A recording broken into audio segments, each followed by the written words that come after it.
resigned to his uncommon corporeal resilience, I lured him to the dig. There, I showed him the thing and detailed the full extent of my plans. Triumphantly, I watched as he tore his eyes from their sockets. Aww. And ran shrieking into the shadows, wailing maniacally that the end was upon us all. Well, turns out some people do have some foresight into what's going on. Hello, everybody, and welcome back to falmunction Plays Darkest Dungeon, Crimson Court. Even though the Crimson Court is behind us, we are still... There's some unsolved issues with some of the bosses here. We're playing with Jim, Mar, and Kaida, as well as a replacement Vestal. And we're trying to clear up some of the things that are going on here. And I just find the way they characterize the ancestor really interesting. Like, clearly, I mean, he might think he has the best intentions in mind, but he's clearly not.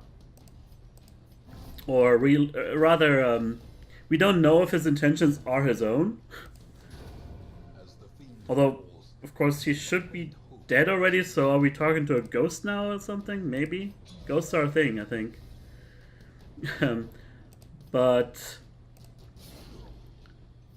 we don't know if he's like possessed by the Eldritch horrors or whatever the case may be, but if anything, he doesn't sound like the guy who, after everything's said and done and everything's been saved, it doesn't sound like he's gonna be, well, wasn't that a fun adventure? Let's just move on the way we used to do it. Doesn't strike me as that kind of game. Anyway. Took some time to do these bosses. I don't know. Like, there's no real incentive of going and killing those bosses in a timely fashion. Maybe that's something that could be explored in maybe a sequel, or, you know, I think they're still updating the game too. Like, they could just keep doing some more stuff like that.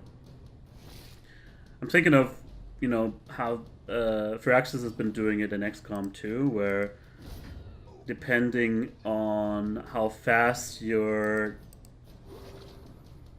And I don't know, I don't think the system in XCOM 2 was necessarily perfect either, but it gave you incentive of finishing a mission earlier rather than later, I think. Even though I only played Long War 2, which is decidedly different, and I really should play the original at some point without the mod. But nevertheless, we shouldn't stray too far from what we're gonna do here. I'm gonna assume the boss is in the north. It's always been relatively easy to find. He's never in a spot that could not be interpreted as a dead end.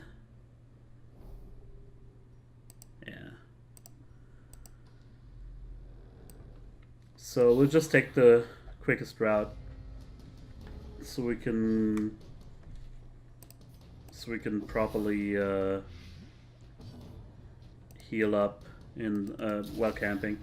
I don't know, maybe this kind of normal boss run in a small arena, I don't know, it might not be strictly necessary to camp. Although, case in point, some really bad rolls can mess you up real good, and if you're not careful, that can ruin the entire run. But I don't know. I just shouldn't complain, honestly. Token has been really outspoken about how good I have it, how easy all this is on Radiant mode, but maybe not as much Radiant mode, but the mods that they introduced, the Flagellant and the districts, especially since Flagellant is such a powerful class, and the districts make all your money woes go away all of a sudden. And I think, honestly, the bank is too powerful because it could just wait out everything. Again, maybe in Radiant mode it's different. Maybe it doesn't stack. You just get a flat extra amount of money each week or something. That might be better because it just can grow out of proportion. I could also see maybe an extra event going on that targets your treasury especially. Because the way they've done it right now is that if you buy the bank early on, the whole money aspect is completely removed from the game. So it is kind of a misstep, I think. I'd really like to know, though, how the bank changes if you play on harder difficulties. I might just want to try out a quick run a few weeks in to, just to see the difference. But yeah, yeah, some of the changes, I think, are justified. Some make the game a little bit too easy.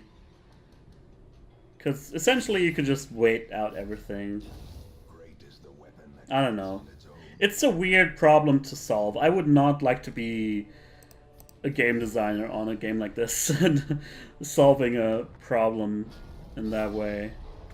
Because there's no perfect solution, I think. Like, games where everything is driven by stats and dice rolls,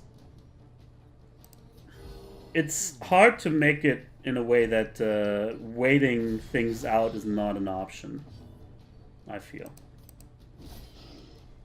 I'd love to hear your thoughts on the whole matter. Because most people's grievances with the game is that it's just too RNG dependent, and if you start getting into this grind phase, especially like mid to late game, it can kind of drain you, and to some extent I think that's a good thing, because that plays into the whole desperation aspect of Lovecraftian horror. But at the same time, nice crit, you should still provide a stimulating experience. You should never bore people. That's the worst. If you've ever listened to a media critic, being boring is the biggest sin of any video game. Okay.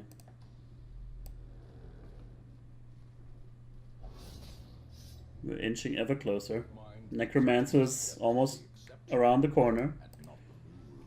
And it seems the game is taking it quite easy on us. I haven't really commented much in the last few encounters, mainly because we have really nothing to concern ourselves with right now. So we're just gonna see what's in this room. Nothing. Which means we can safely just light the fire. I just want to make sure we have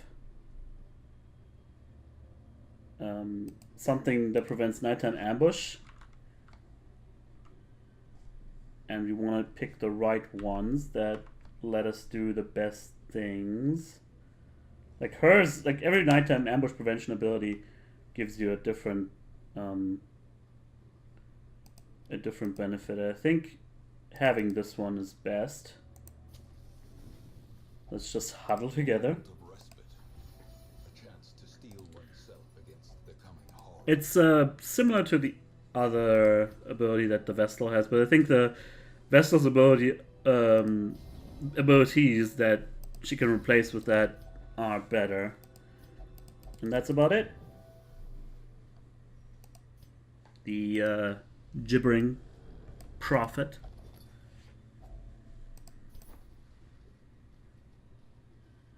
He's almost in our grasp.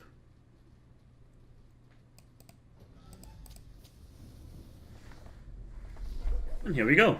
Hides there, behind the pews, spouting his mindless drivel. Okay. Thing is, we don't have much in way of dodge. But what we can do is we can maneuver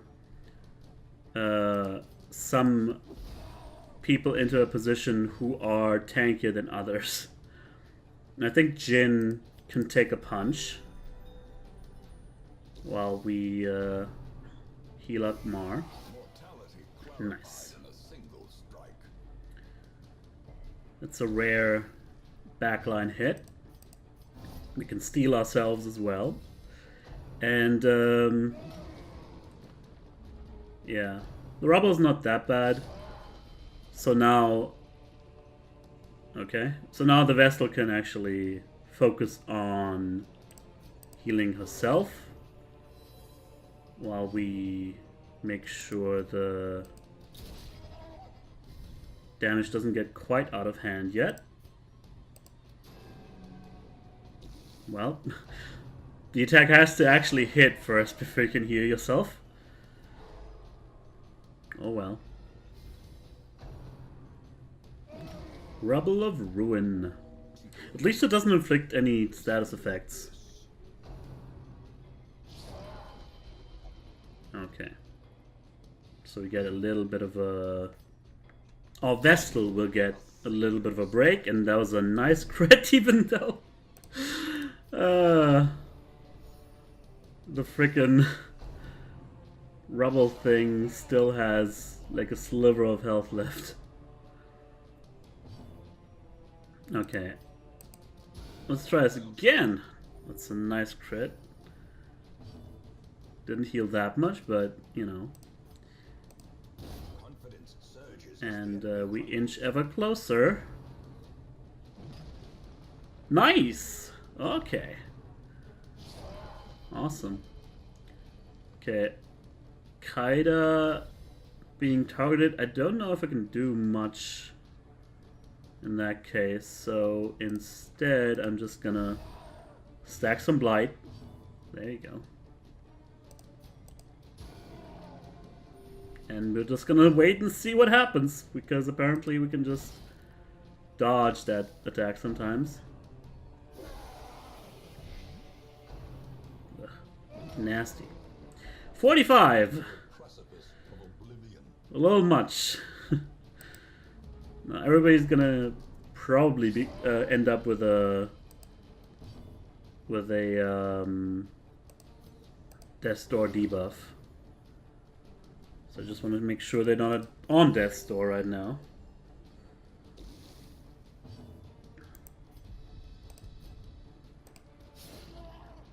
Use the black cures you have at your disposal. And keep hammering that innocent furniture. Nice. You can actually repost that. Alright.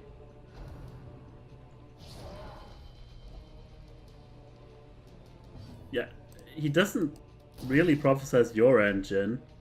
Sorry about that. Problem is, our backline is getting really low on health.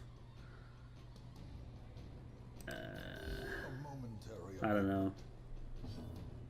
Just want to get everybody healed up a little bit, but it might not work the way I like it.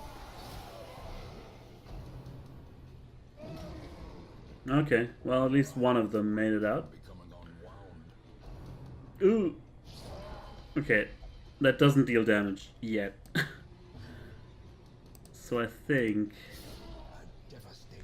it's okay if we move more further up. He has higher health. As long as Kaida has just a little bit of HP, we'll be fine. Ooh. Ooh. But the... Prophet is dead! True test. Alright. Fast. Nicely done, Mar. Sweet. These nightmarish Yeah. creatures can be felled. They can be These things are not really worth it, but it's better than having less money, so I guess I'll just take all of that.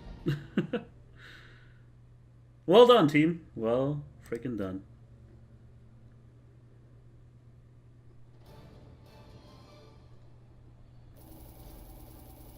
That's I think like a backline trinket. We got the Prophet's Eye.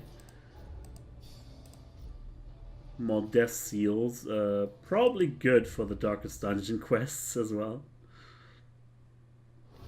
And I think, you know, we got some good time here.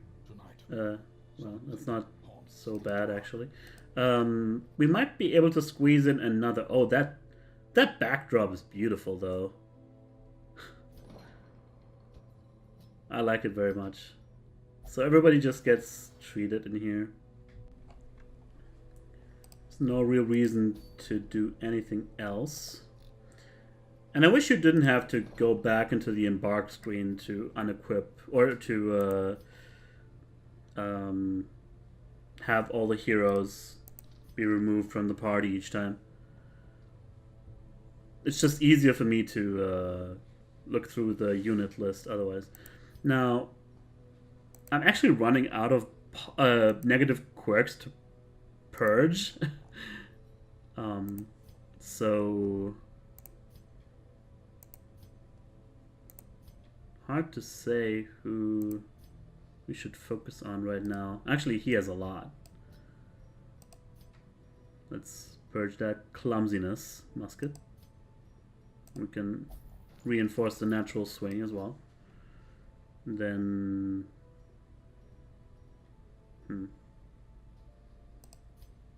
unerring seems good.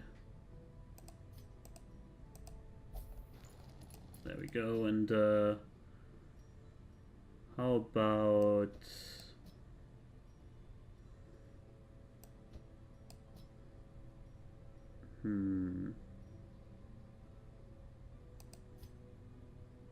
stress faster is so almost meaningless because we can just bring that much more food than we would otherwise be able to. A crit heal every now and then is probably worth it, reinforcing.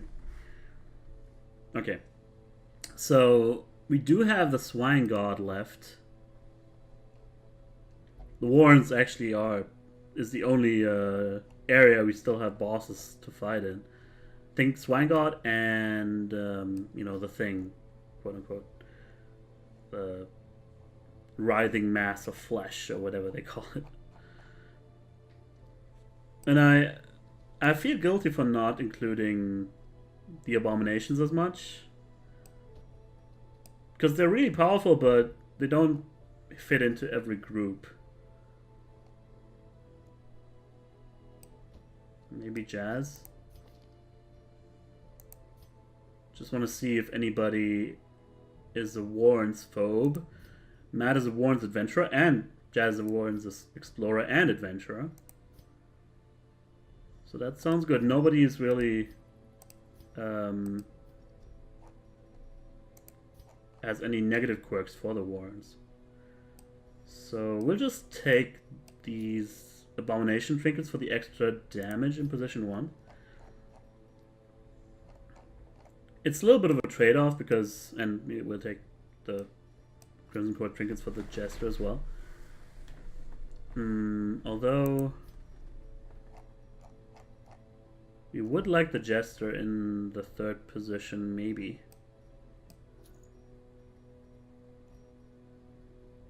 Dwarf will be our foremost healer.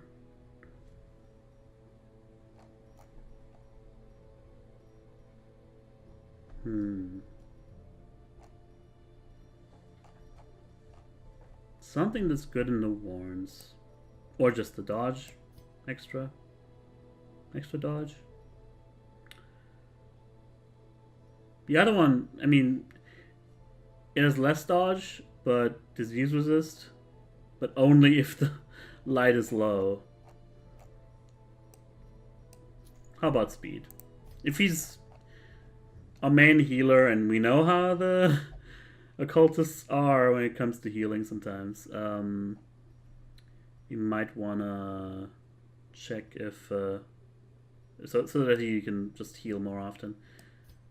Crimson Core trinkets for the antiquarian are pretty good, but we're not gonna be blighting as much. So instead, some protection. I mainly get her for the dodge most of the time. Okay, that seems fine. That doesn't.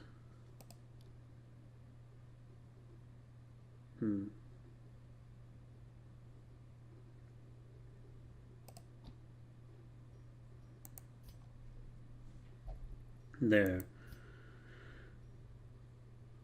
We can always switch them out on the go, basically. So we'll just get everything we can, because we can afford to. That's basically how I approach any mission right now. There's no reason not to bring everything that can help you. Maybe there could be like a counter interaction to where certain heroes, maybe it could be tied to a negative quirk or a set of negative quirks, where if you have a lot of things... Oh, sorry. And stupid. Almost forgot about this. Required prodigious amounts of meat to sustain itself. But this was only a trifling concern. After all, I had a village full of it. Ancestor, you cock. Nameless abomination. A testament to my failures. It must be destroyed. So yeah, maybe that could be either tied to a trait or a set of traits, or maybe the amount of times your hero has been driven over 100 stress or something. Yeah, I think this is better. We just switch out both these guys. Maybe it could be tied to however many times you've already been afflicted. Where it's like, if you give your team too many resources, maybe that guy will be like, okay, fuck it, I'm just gonna get the money and run, or something. Maybe it could be tied to... Oh, yeah, look at that. You could make it so... Maybe if somebody's at high risk of doing that, there's like a chance of the guy being gone from your camp by the time you wake up. That would be cool. When he's like... He's so desperate because, you know, all the shit that's been going on, so that he just steals from the party and leaves everybody behind. And abandons them on an important mission. And there could be other, like, camp abilities that prevent those people from leaving. But of course, then it's a risk-reward assessment whether or not you use those abilities. I think I'm onto something here. It would be really annoying. Maybe you could just implement it into like Stygian difficulty or something. But yeah, so people who are afflicted multiple times, have been afflicted, gain that possibility that they'll bail on you. And by loading up with many resources, that maybe more than you would really need, you'd increase those chances. That would be awesome, actually. Awesome and horrible at the same time, like most of this game. Okay. Again, if I'm not talking much, it's usually because the fights aren't all that important right now, or not all that difficult. There we go. Well done, dwarf. And the crunching backhand never seems to hit somehow. But yeah, with this special trinket for the Jester, every time he uses the Dirk Stab, in any case, the finale becomes more powerful to begin with. But every time he uses the Dirk Stab, his speed also increases, I think. So it's really thematic with how much of a psycho he could be. Like, he's just constantly constantly ramming the knife into the enemies and stuff. It's very appropriate for this inappropriate game. But that guy just has a lot of health, it seems. And Trout Retreat is another one that doesn't seem to work most of the time. Ta-da! And that's why it's called Finale. I never really picked up on that until like a couple days ago, where it's like you were meant to keep hacking at the front line, and then at the finale sort of gives you an exit. Okay, I'm not gonna go for the secret room. It's always shitty. I don't know why there was that one secret room. Although maybe I shouldn't write them off, because there might be secret rooms where that does happen. But we've only had one secret room where there was like a guy sitting in there, like a crusader. Like, he was fairly high level, 3 or 4, and you could free him from there. Except now that I'm at full money, basically, that doesn't really help me at all getting these secret rooms. So yeah, maybe more variety in those secret rooms would be nice too. I don't know if you could find secret rooms without scouting though. I never really tried, honestly. Nice crit. These poison archers. Is it his name? Swine Slayer? No, that's his name. That guy can be a real pain in the ass otherwise. I'm getting a little low on HP, but so far so good. We can just keep on raking. And now maybe, yeah, start the slash fest.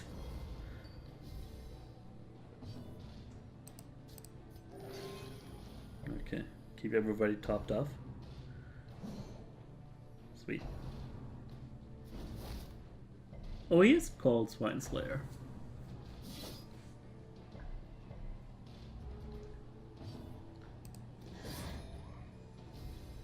It's pretty high protection too.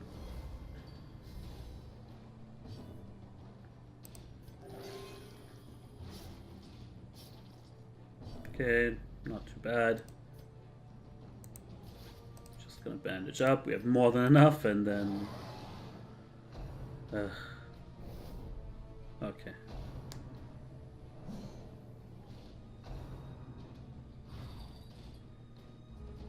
Very nice of that hook guy to retreat. Nice. Unfortunately, you can only use Finale once per fight, which makes sense. Makes a lot of sense. But again, my first playthrough, I don't think I ever realized that. Or maybe that wasn't a thing yet at that point in time. That's some really cool OP abilities that you can only use once. Similarly, the Abomination can only ever transform into the monster once per fight. 3. Not really what I was hoping for. So, yeah, as we can see, Now, transformation is grayed out. Rarity in the fever pitch of battle. Easy peasy. Press this advantage. And that's it. Give them no quarter. Be wary. Triumphant pride precipitates a dizzying fall.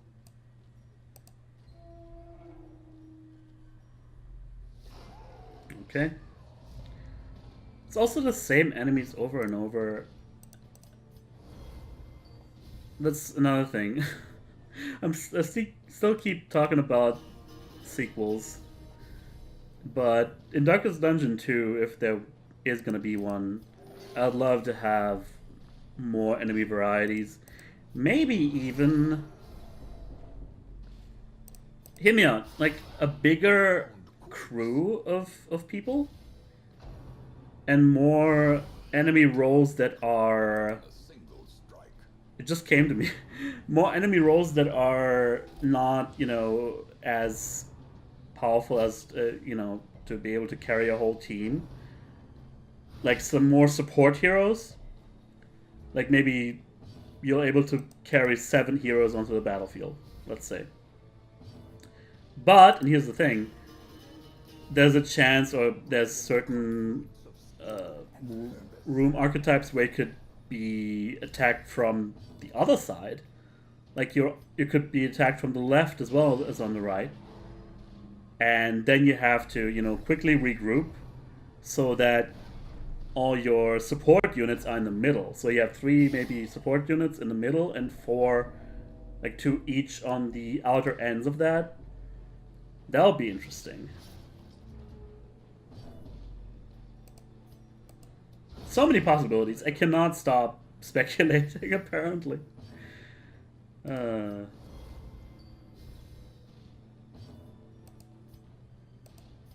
make sure Jazz survives. There we go.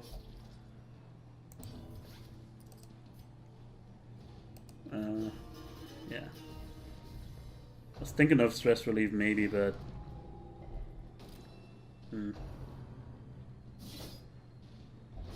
That's harsh. Precipice of oblivion.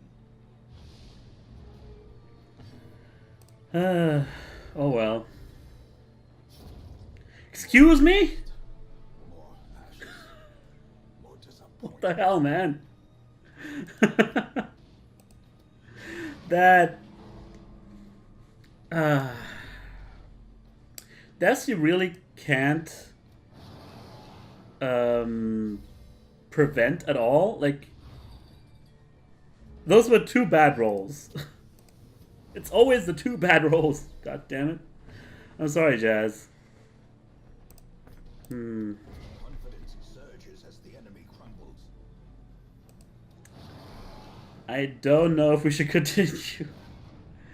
It's always so awful to be like, you know, Their formation is broken. here's a 30-minute video, and unfortunately the last half is just awful. It's just shit. So yeah, I'll split up the rations. The thing is, if I can make sure one of these guys is ends up being virtuous, of course you can never really tell.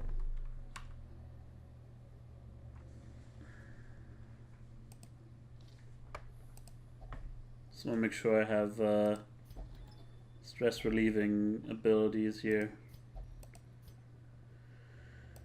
Oh boy. I want to keep trying. Because I know if, say, if I could, there we go. That's exactly what I was saying. Like, I was hoping for no combat until the boss, the ability to camp and get all the stress off. Maybe we can deal with the Swine God with 3 units only. Because we still have our healer, still have our major damage dealer. Let's give it a shot.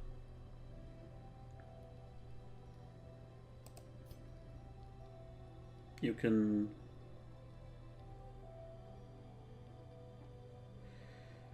The neutral ability, that's not as good, but keeps our stress at a relatively okay point.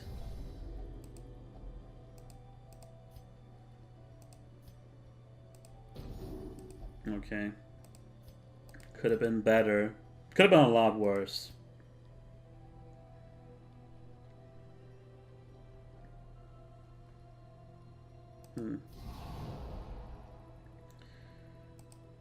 Might be too little too late, but maybe just the stress damage that's oh no, please don't. Thank you. Just making the incoming stress damage not as bad might be enough.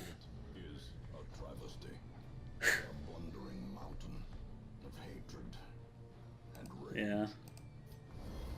You can tell. And, you know, dodge can really just save our asses too. See? So, I'm just gonna go balls out.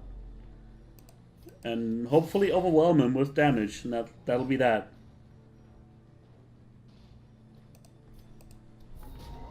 Make sure he doesn't really, nice. He can't put out enough damage. By the way, I don't know if I've mentioned this before. If you kill Wilbur before the Swine God, he gets like massive buffs. And, you know, he's enraged and he will just almost certainly wipe you. That's a little... Well, see how powerful he is right now? Just imagine how he could be without Wilbur. That's kind of the little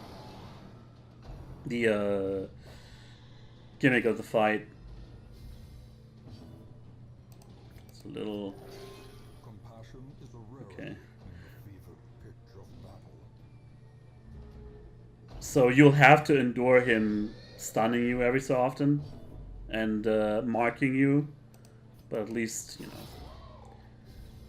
it's not as if the boss just completely steamrolls you, you know? Okay. Keeping my fingers crossed here.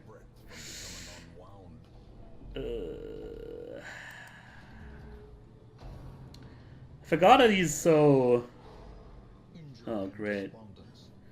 Forgot that he's so, he does have kind of a crowd control, some crowd control abilities by being able to hit certain enemies, certain... let me rephrase that. He can hit multiple enemies at the same time.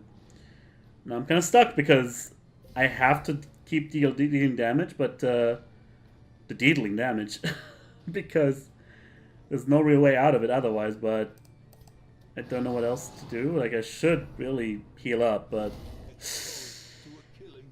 I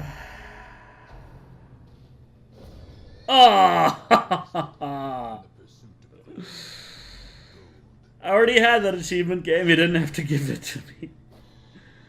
And now, yeah, that was a bad idea. Just go. This skirmish may be lost. Fuck me, dude. But the battle may yet be won. Yeah, I thought I'd give it a try, and I failed. Great adversity has a beauty. It is the fire that... Oh well. Time to go get our trinkets back with another Shrieker fight or something.